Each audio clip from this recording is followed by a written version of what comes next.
Bom dia, boa tarde, boa noite, aluno, gafanhoto e gafanhota. Hoje a gente está aqui para a nossa última aula de respiração celular. É a aula que vai fechar o ciclo, vai fechar a terceira e última parte que eu fiquei devendo para vocês. Antes disso, vamos dar uma recontextualizada e vamos ver tudo de novo? Vem? Vem comigo. A gente primeiro viu a glicólise.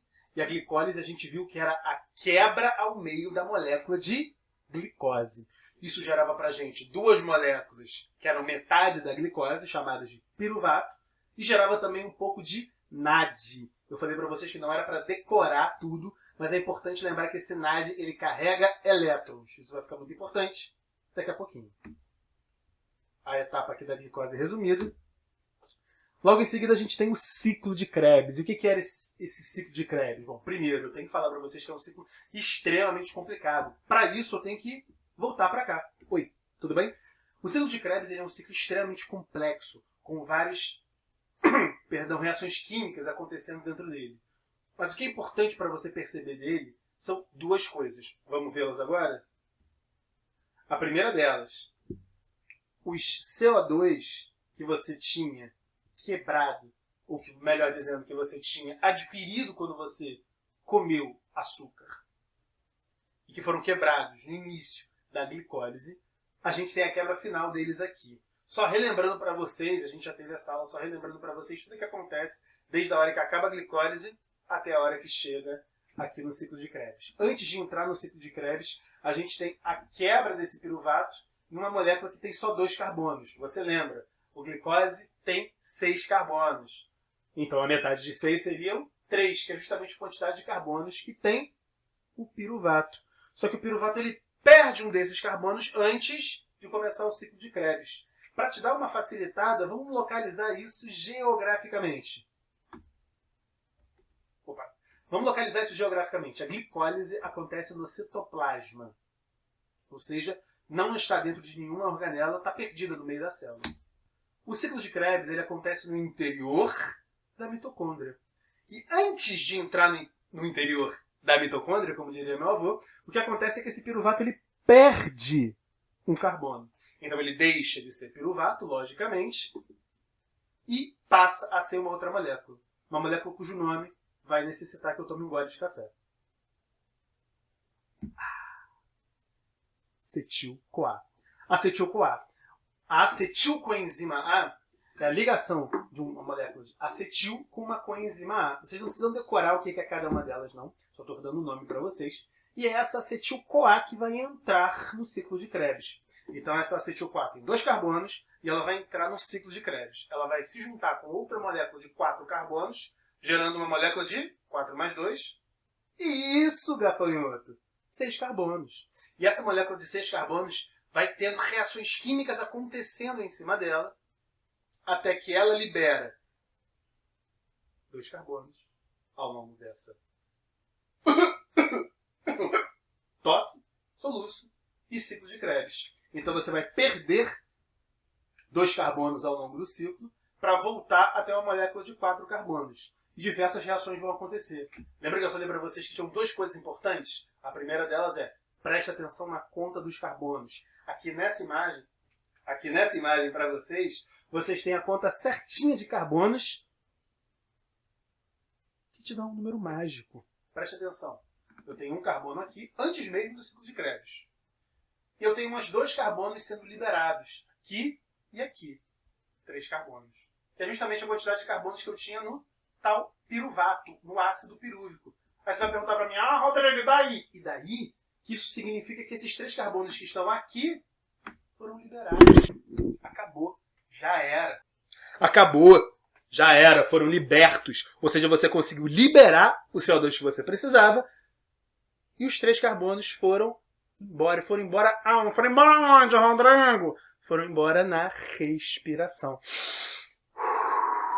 Nessa expiração que você faz. Tudo isso é só recapitulação de tudo aquilo que a gente já tinha falado. Tá bom, gente? Resumindo aqui, tudo isso vocês já viram.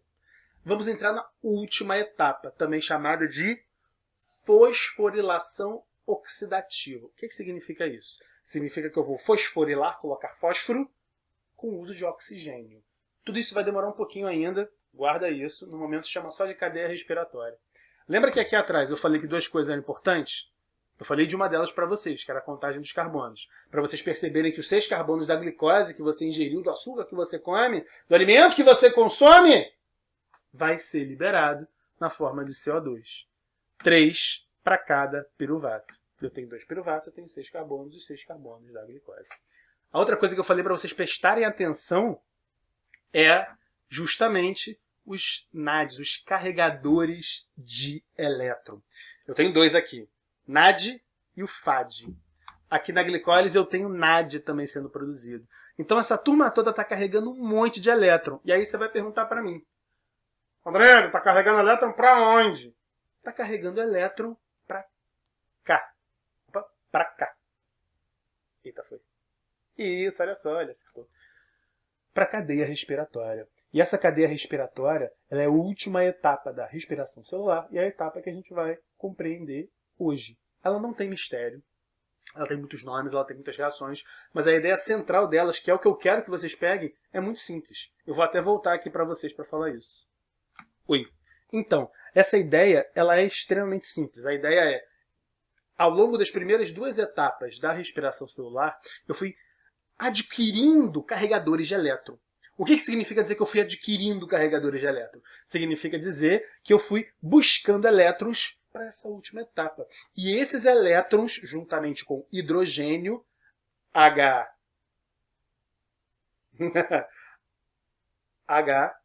vai fazer com que eu consiga obter bastante energia. Só para vocês terem noção, até agora o que a gente obteve de energia foi muito pouco, menos de 5 moléculas de ATP. Eu garanto para vocês, quando acabar essa etapa daqui, a gente vai ter mais de 6 vezes isso. Vamos ver como? Tem tudo a ver com elétrons e aonde esses elétrons estão indo. Então, até agora, tudo que eu fiz foi fazer carregadores de elétron. Agora, vamos dar uma olhada no que eles fazem.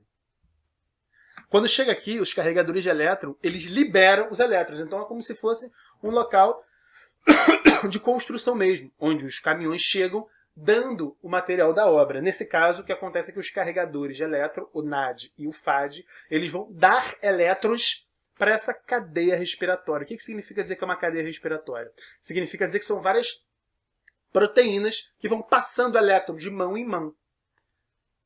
Antes só de eu continuar, essas proteínas elas estão encaixadas, elas estão encaixadas na membrana interna da mitocôndria, também chamada na crista mitocondrial.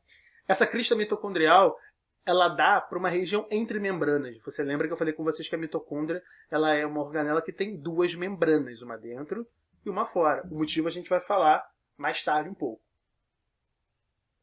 Nesse momento é importante só que você saiba disso e que você consiga observar na imagem aqui do lado, opa, essas 2 membranas. Olha aqui, fazendo cosquinha na membrana. Que beleza. Então essas 2 membranas, elas existem, então isso significa que tem um espaço entre essas membranas. E é justamente nesse espaço que a gente vai trabalhar. Vamos voltar aqui. Essas proteínas que estão aqui, como eu falei, elas estão na membrana interna da mitocôndria, nas cristas mitocondriais, e elas servem para passar elétron. Então, os carregadores de elétron chegaram aqui e eles vão passando elétron de proteína para proteína, dessa para essa, para essa, para essa. São 4 tipos de proteínas. 4 tipos de proteínas que estão presentes na membrana interna da mitocôndria. E à medida que os elétrons passam por cada uma delas, o que vai acontecer é que essas proteínas colocam para fora H+. Só que esse para fora não é para o restante da célula, não é para o citoplasma. É para o espaço intermembranas. Como é para o espaço intermembranas, você concorda comigo que conforme vai passando elétron de um em um, vão enchendo esse espaço aqui, ó, esse espaço aqui, de H+. Então fica com uma concentração muito grande de H+. Lembra que cada um que passa elétron vai passando elétron, jogando H+ para esse espaço intermembranar. Conforme vai passando e jogando elétrons para esse espaço intermembranar, você tem a concentração de H+ nessa região, aumentando e aumentando e aumentando. Ah, Rodrigo, e daí? E daí que tem uma maldade nisso. A maldade é que o H+ não consegue passar por nenhuma outra região da sua membrana. Então ele fica acumulando aqui em uma outra região, exceto um ponto em específico. Só para não falar que eu não falei das flores, no final, os elétrons eles vão ser passados no fim para um aceptor final. O que significa dizer aceptor final? É aquela molécula que aceita o elétron por último. Nesse caso, é uma molécula de oxigênio. Então, se observa aqui que o oxigênio vai se juntar com o elétron e com H+, para dar H2O, para gerar água. Beleza? Por isso que a gente fala que o oxigênio ele é o aceptor final de elétrons. Como eu estava falando aqui, eu tenho muito H+ aqui, tem pouco H+ aqui do lado de dentro da mitocôndria, então se fica uma pressão muito grande para esse H+ entrar. Só que esse H+ só consegue entrar em um local, num local chamado proteína ATP sintase. E olha a maldade. Ela deixa o H+ passar, tudo bem. Ele passa naturalmente por questões de difusão. Aqui está mais concentrado do que aqui dentro, então esse H+ naturalmente tende a entrar. Só que conforme ele entra, ele vai girando um mecanismo em específico ali dentro. Vai girando, girando, girando. E a cada giro que essa proteína dá, ela monta um ATP. Então, a cada giro que ela consegue dar, ela monta um ATP. Então, conforme esse H+ vai entrando, como se fosse um moinho, vai girando esta proteína, fazendo com que a ATP seja produzido. Ok, gente? Opa, perdão. Duas coisinhas só para falar para vocês. Venenos. Alguns venenos eles impedem essa passagem de elétrons aqui porque eles tampam alguma dessas proteínas que estão passando elétrons aqui no meio durante a cadeia respiratória. Eles são chamados de venenos. Por exemplo, o monóxido de carbono, o CO. Outro exemplo é o cianureto, o CN. Eles travam a passagem de elétrons, então eles impedem que o final seja concluído. Eles impedem que esse H+ seja colocado aqui no espaço intermembranas, então eles impedem a respiração celular. Por isso que existe a morte por sufocamento por CO, monóxido de carbono demais no ambiente, porque a pessoa não consegue respirar por causa disso aqui também. Beleza? O que eu chamo de desacoplador da cadeia respiratória, ele é um conceito um pouquinho diferente e ele serve mais para gastar energia, ou seja, ele é uma molécula que aumenta os locais onde esse H+, consegue passar pela membrana da crista mitocondrial. Então, ele aumenta o que a gente chama de permeabilidade a H+ da membrana aqui, permitindo que esse H+ volte, o que faz com que você continue gastando glicose, fazendo isso tudo, mas gerando muito menos energia. Então, você precisa gastar mais glicose para gerar a mesma quantidade de energia. Isso a gente chama de desacoplador. Alguns remédios que prometem emagrecimento rápido funcionam à base disso, mas não se deixem enganar por milagres demais não, ok, gente?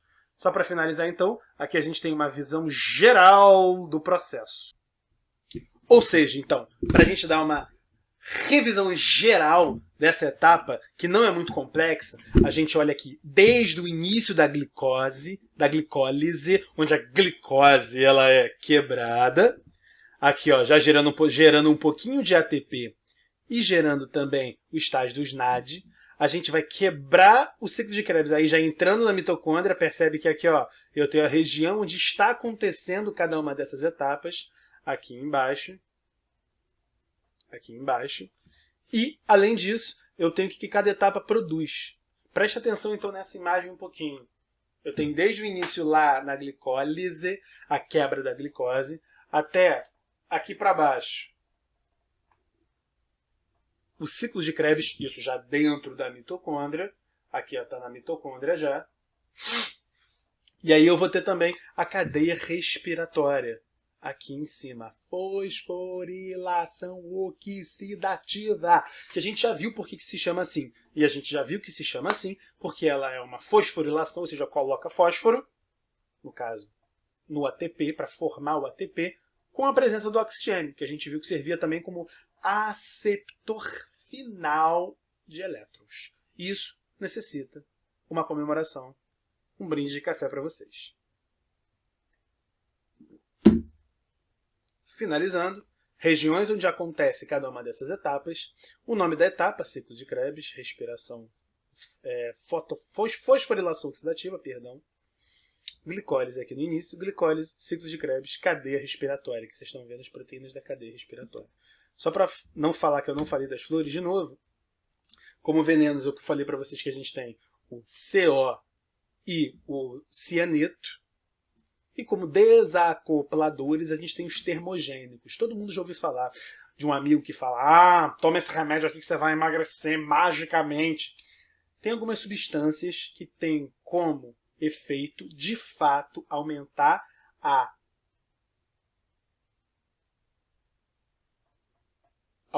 o uso de de glicose. Aumentando o uso de glicose sem gerar tanto ATP, você acaba gerando mais calor. Por isso o nome termogênico.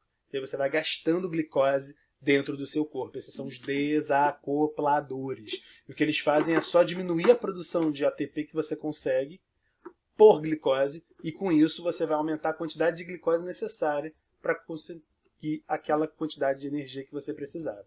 Dando uma olhada aqui, você consegue 34 ATPs só na fase de cadeia respiratória. Lembra que eu falei para vocês que era aqui que estava o ouro? É aqui que está o ouro, aqui, ó. É aqui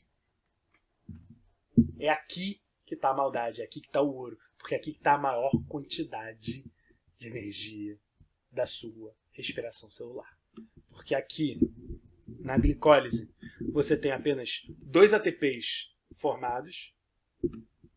Na verdade você tem 4, mas você gasta 2, então você tem um saldo final de 2. No seu ciclo de Krebs você também só tem 2, tem pouquinho, pouca coisa, miserinha. E aqui, na cadeia respiratória, que você tem 34, totalizando 34, 35, 36, 37, 38 ATPs. Na maior parte dos organismos eucariontes isso vai ser um pouquinho menor por outros motivos, acabar em 36 ATPs por molécula de glicose. Olha só a quantidade absurda de energia que eu consegui. Maravilha, né, gente? Todo mundo compreendeu esse processo como um todo, não vai me deixar careca de preocupação? Foi? Então vamos dar uma revisada geral, malandra. Mente. Então, para começar, para vocês pegarem essa visão, no início eu tenho a quebra na metade da molécula de glicose. Deixa eu até... Vem. Não. Aqui, vem. Foi. Não, pode ser só um pouquinho. Foi. Eu quebro na metade a molécula de glicose e também conhecido como açúcar por os íntimos. E eu já produzo um pouquinho de ATP, mas é miserinha de ATP. Miserinha. Depois eu tenho um carregamento de moléculas com elétrons, também chamados de NADH. Então esses NADHs eles têm elétrons dentro deles. Eles carregam elétron, que nem um caminhão carrega areia. Depois eu tenho o ciclo de Krebs já dentro da mitocôndria. Até agora tudo isso era fora da mitocôndria, no citoplasma. Agora eu tenho o ciclo de Krebs acontecendo dentro da mitocôndria, na matriz mitocondrial, o interiorzinho da mitocôndria, para quebrar os restinhos da molécula de glicose, sendo liberado na forma de CO2. Daí que vem o CO2 que tu exala na expiração. Viu? Aqui, ó. Vou até chegar pro lado um pouquinho para vocês verem melhor. Aqui, ó. Vários CO2 no ar. Deixa eu voltar pro meu lugar de novo. Então os CO2 que você exala na expiração, eles vieram da quebra da glicose totalmente. E eu já expliquei como essa glicose, esses carbonos vão sendo quebrados aos poucos. Desde antes do ciclo de Krebs até no ciclo de Krebs, onde ele é totalmente quebrado. Então o ciclo de Krebs ele produz um pouquinho de ATP também, mas ainda é miséria, não é o suficiente. Esse processo então ele carrega mais moléculas com elétrons, o NADH e um FADH2. De novo, nomes não são importantes, você podia chamar de Nadir e Fábio, não faria diferença. Essas moléculas elas liberam seus elétrons para a cadeia respiratória, onde rola a rataria ninja. Que rataria ninja é essa? Foi. A rataria ninja é que esses elétrons vão passando de mão em mão pelos complexos da cadeia respiratória. E com a energia da passagem desses elétrons, vai rolar um bombardeamento de H+, para o espaço intermembrana, para aquela região entre a membrana de dentro e a membrana de fora da mitocôndria. Então essa região aqui fica cheia de H+. Com esse bombeamento, então esse H+, fica represado nesse espaço, gerando uma senhora pressão quimiosmótica. Rodrigo, que nome esquisito. Isso é só um jeito bonito de falar que esse H+, ele tá maluco para entrar, porque ele tá muito concentrado nessa região. Então ele tá doido para entrar no interior da mitocôndria. para igualar a concentração dos dois lados. O que rola? Que a maldade, então, é que esse H+, ele não consegue passar só na marra no meio da membrana. Ele não consegue atravessar a membrana. Ele precisa passar para um lugar específico, mágico. E aí que está a rataria. A rataria é que existe uma única possibilidade dessa molécula entrar. É através de uma proteína de canal, chamada de complexo ATP sintase. Todos os H+ que querem entrar, eles se dirigem para lá. Eu bebo uma água e te explico que nesse complexo o H+ ele entra um por vez. E para cada H+ que entra, ele se gira um mecanismo que vai aproveitar esse embalo que nem um moinho mesmo, que nem uma usina hidrelétrica, e faz uma molécula de ATP. Então você imagina H+ para caramba entrando loucamente, produzindo ATP para caramba. No caso, 34 ATPs por cada molécula de glicose que entrou lá no início, lá no início, lá no início, lá no início. Tá aí o caminho tortuoso desde a quebra da molécula de glicose e a produção de ATP. Gente, a aula de hoje ela serviu para finalizar esse conceito com vocês, essa ideia de que isso é tão importante que eu preciso falar grande com vocês. Aqui, opa, maravilha. Então essa aula de hoje serviu para fechar o conceito da respiração celular, lembrando de cada uma das etapas até agora com vocês, fechando a cadeia respiratória, falando bastante coisa sobre ela, o que acontece e como é que ela consegue gerar tanta energia. A gente viu que é uma questão de moinho, que gira a proteína que vai formar o ATP. E a gente consegue essa pressão botando H+ entre as membranas da mitocôndria. Ok, senhoras, ok, senhores, ok, gafanhotos, ok, gafanhotas. Gente, é um prazer inenarrável estar com vocês. Eu vou ficando por aqui, lembrando que tenho forms para vocês fazerem o roteiro dessa aula e mais coisas lá no Classroom, qualquer coisa. Me pergunta lá, qualquer dúvida. Me manda um comentário, manda um alô, beleza? Um beijo, um abraço e tchau, tchau!